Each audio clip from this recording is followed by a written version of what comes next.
Sabi baga sa salita ng Panginoon, ipatong mo ang iyong kamay sa mga may sakit at sila'y gagaling. Eh ito, hindi lang nakapatong, nakahaplos pa, hinahagod pa, hinihilot pa. May healing talaga. Kaya tayo na, magpahilot tayo. Let's go!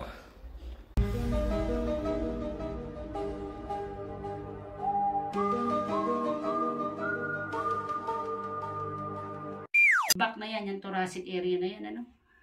Kailangan dyan, makayas, no? Ginugwasya ko yan. Eh, grabing tigas, Henry.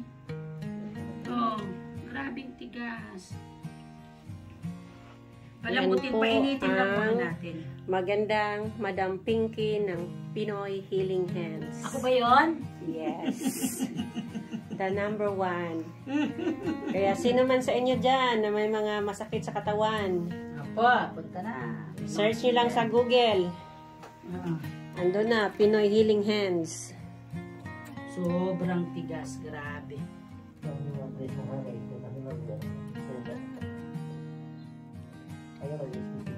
Hindi, makikita nila sa Google. Affordable lang po ang services dito. Massage is 70 per hour. Yan. Iba't ibang klase ng problema sa mga katawan, no?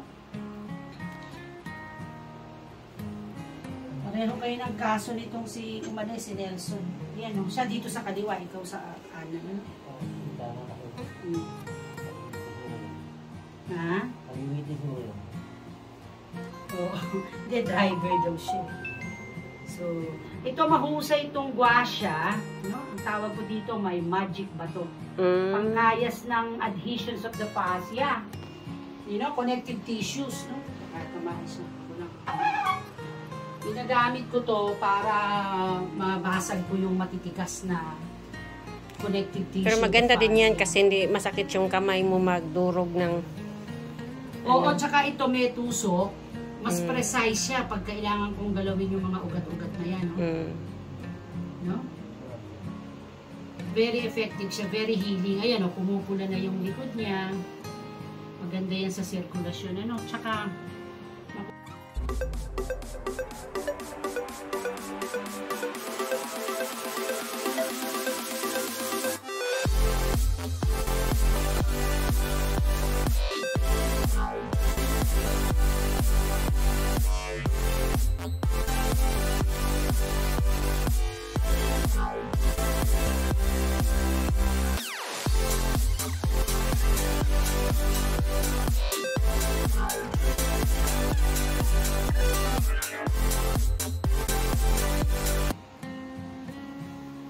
ito, ginagamitan na kita ng muscle. Maraba, naamoy mo ba?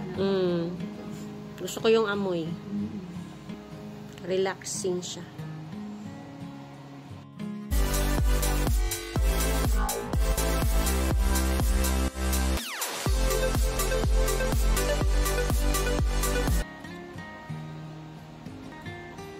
Pero itong kaliwa mo malambot. Unlike dun sa kanan.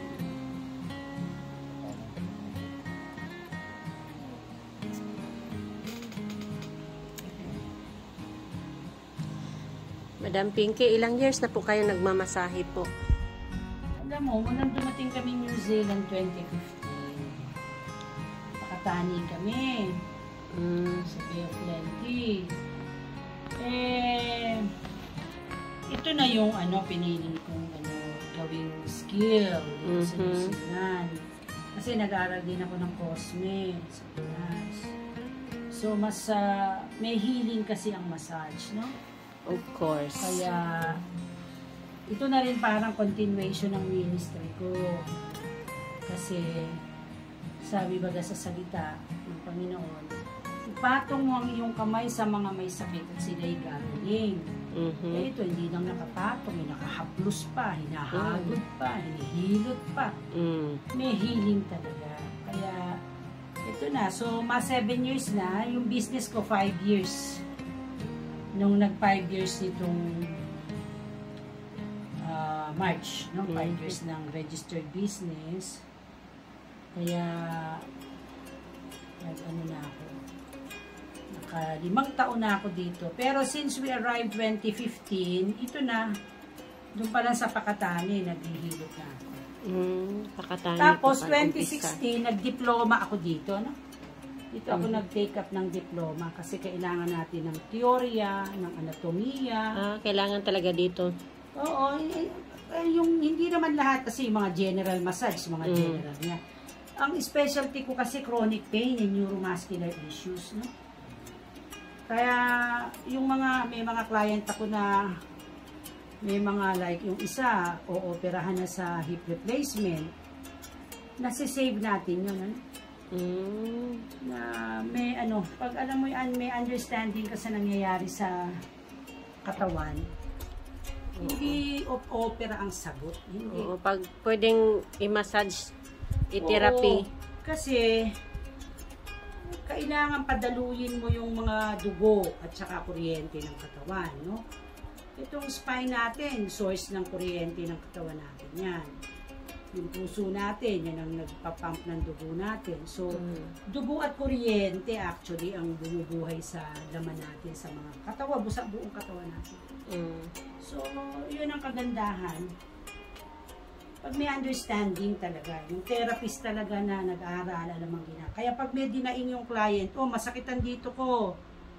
Alam mo yung ugat na gagalaw, alam mo kung saang parte ng katawan, alam mo kung hihilutin. Kaya mga Pilipino, sanay sa hilot. Pagka tinagalag mo yung therapeutic massage, makikita mo hilot siya, no? Hilot. Kaya lang, nasa emergency na lumbar spray, kayang-kaya, 30 minutes lang, back to normal na yung likod nila. So, ayun, healing talaga. After po ng massage, mga bukas, pwedeng maligo o hindi pa po? Oo, pwede kasi hindi ko naman siya kinaping. Usually, pag kinaping, talagang I would suggest na hayaan muna yung process ng healing ng katawan.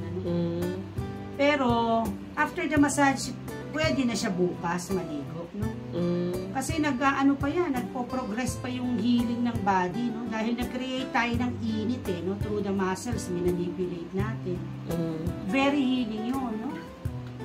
Ako nga, gustong-gusto ko masahe. Gusto ko 2 oras Ganyan. Hanggang sa makatulog ba? Oo. Sarap. Pero very healing, no? Lalo na yung kondisyon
issues na yan, andyan lagi ang pagod, no? Ang ngawit, ang ngalay, naiipon dyan ang paninigas.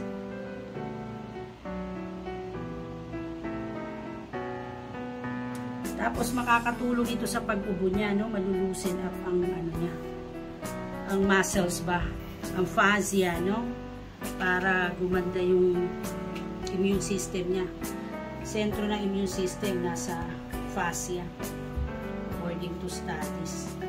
Kaya maganda talaga ang nahihilot. According to my observation din, pagka medyo lumalamig, ganyan siya, panay ubo.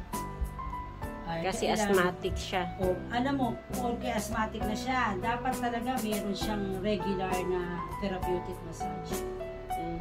Makakatulong to, sobrang makakatulong sa pangkalusog, pangkalahat ng kalusog.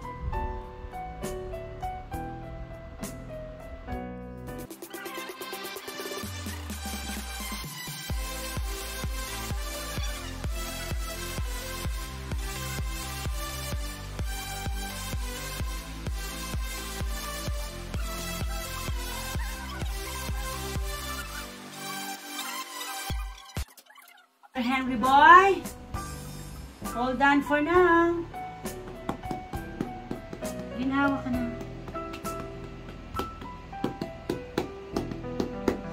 Magaling na, maganda pa. Yan si Madam Pinky. Super promotion na yan. Koreana. Pinoy Healing Hands. Grabing promotion Dito lang na yan. Dito lang yan. Sa Auckland, Sa New Zealand. Auckland. Halina kayo. Ini-invite namin kayo magpahilot dito. Try nyo nang ma-addict din kayo. Yung mga may nararamdaman dyan. No? It's no ordinary massage. It's a therapeutic massage. Absolutely. Myofascial release massage. Very healing. There you go. Tapos na. All done. 30 minutes massage. Isn't it relaxing? Yes, so relaxing. I highly recommend it. Pinoy Healing Hands. Okay.